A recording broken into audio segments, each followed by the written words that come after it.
Hello, my friends, and welcome back to the She Thinks Big podcast. So today's topic is truly something that big thinkers deal with or contemplate often.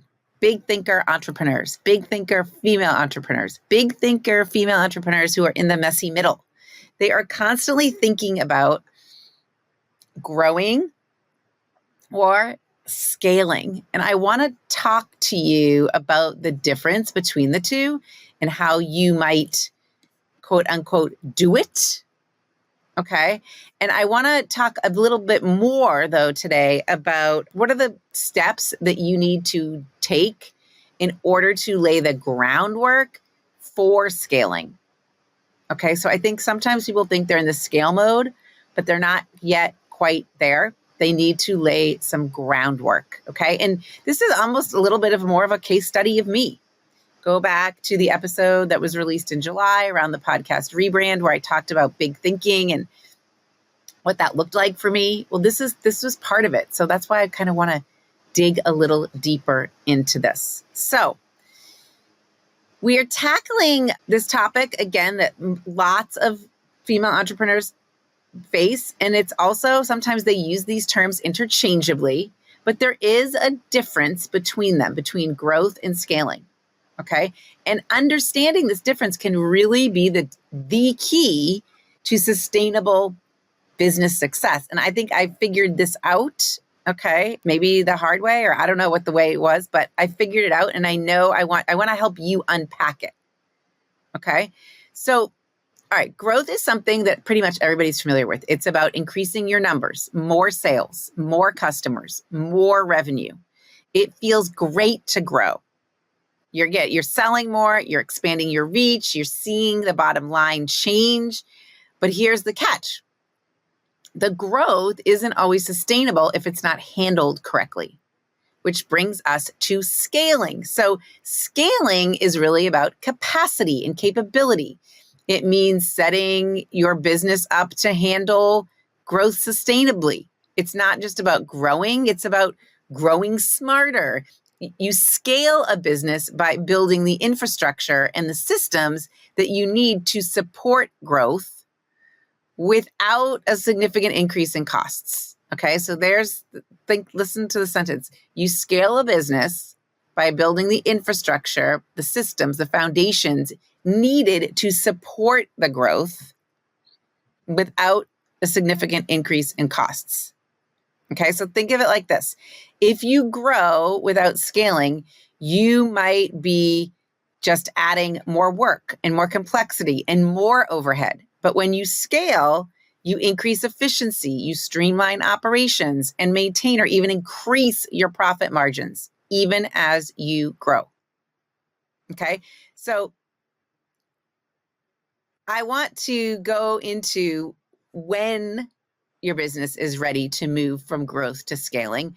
There are these several crucial first steps it needs to take to ensure that that transition is successful, right? Again, like there's so many clients who have been like, I'm ready to scale, or I want to grow more, but they're not ready for that scale.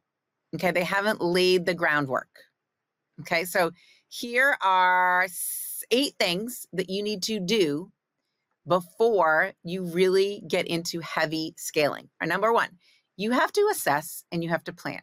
So you've got to audit your current operations. Okay, I have just gone through this. I hired someone to help me do this. Okay, you have to conduct a thorough review of your existing business processes and resources and systems. You've got to identify bottlenecks. I identified a whole bunch of bottlenecks. Inefficiencies, there were a bunch, or things that need to get improved. Okay, so I have been spending I spent all of Q2 doing this, auditing my current operations. And then I had to define really what were the scaling objectives. So what does scaling mean to me? So I am about to roll out in the fall, I have not revealed it yet, a coaching program, okay, that's going to help me reach more people, right? It's going to increase my customer base, my client base. It's going to increase my geographic reach. Okay. And I am setting goals that align with those scaling objectives. Okay. So you've got to assess and plan. That's number one. Number two, you've got to strengthen the things you're already good at, your core operations. You have to optimize processes. You've got to streamline things to eliminate any inefficiencies, automating repetitive tasks, improving workflow design, adopting new technologies. Okay. And you've got to probably build a better infrastructure. So for me, this meant switching some software.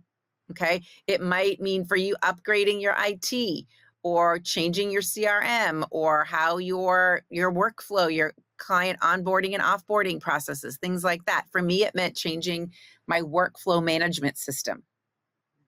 Okay. Where all the members of my team communicate. That's how I have been strengthening my core operations. All right. Third thing, financing. Okay. Now, if you're lucky enough to be in a business where you might secure financing, great. But do you need to go get a loan? That might be another thing. Or do you have enough of a handle on your cash flow to know what you are spending as you create this groundwork, this foundation, and you recognize that this is a good use of your money. This is a good use of your time because you are going to reap the financial benefits of it. Okay. So the financing, you've got to get a handle on finances in general. That's the third thing. Fourth, people. Okay, this is funny because actually remember your most valuable resources, money, time, people. People, you might have to hire. Okay, you might have to hire for experts now. You might have to hire the experts in key roles that are critical if you're going to scale. Okay, you might have to create better training for your employees or onboarding processes. You've got to give them more responsibilities potentially.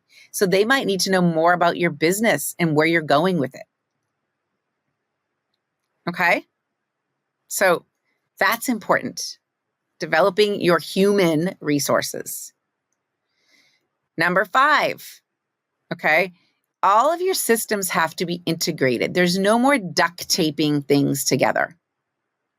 So I call this system integration. You've got to have all the pieces of your puzzle communicating seamlessly. That is vital to maintain your operational base. Okay. And number 6, part of that might be enhancing your customer management. Do you have someone that is dedicated only to client services, that's increasing customer support? They can handle increased inquiries. They can handle increased support issues. Do you need a different CRM? Are you managing all your leads, right? And your client interactions. Okay. So enhance customer management with maybe improved customer support, client relations, and CRM systems. Number 7, you've got to establish a strong company culture. This is something that I'm working on presently. Like, what is my company culture? What do I value? And how do I want to be communicated with? And how do we want to communicate in general? How much transparency do we need? We have to keep all the team members aligned with our objectives. And then number 8, you do have to have a risk management plan. So what are the potential risks? Because there's new risks that are associated with scaling. Okay, there might be compliance issues. There might be data. You keep people's secure data. Like, I don't know anyone's credit card number. That's one of my things. Okay, if you're someone who has a product that's distributed, could there be anything in the supply chain? You might have issues. So you've got to have a risk management plan and some strategies to deal with this. So let's review. Number 1, assess and plan. Audit your current operations. Define your scaling objectives. Number 2, strengthen your core operations. Optimize processes and build some infrastructure. Okay. Number 3, secure financing. Understand your finances. Explore what options you have for funding. 4, develop your human resources. These are the people. hiring the right people, having better training and development for them. Number 5, implementing scalable systems and having systems that integrate. 6, customer management. Okay, so client services, client relations, your CRM. Number 7, establishing a strong company culture. Does everybody know what the culture is of the company, what the values are of the company? And number 8, creating a risk management plan.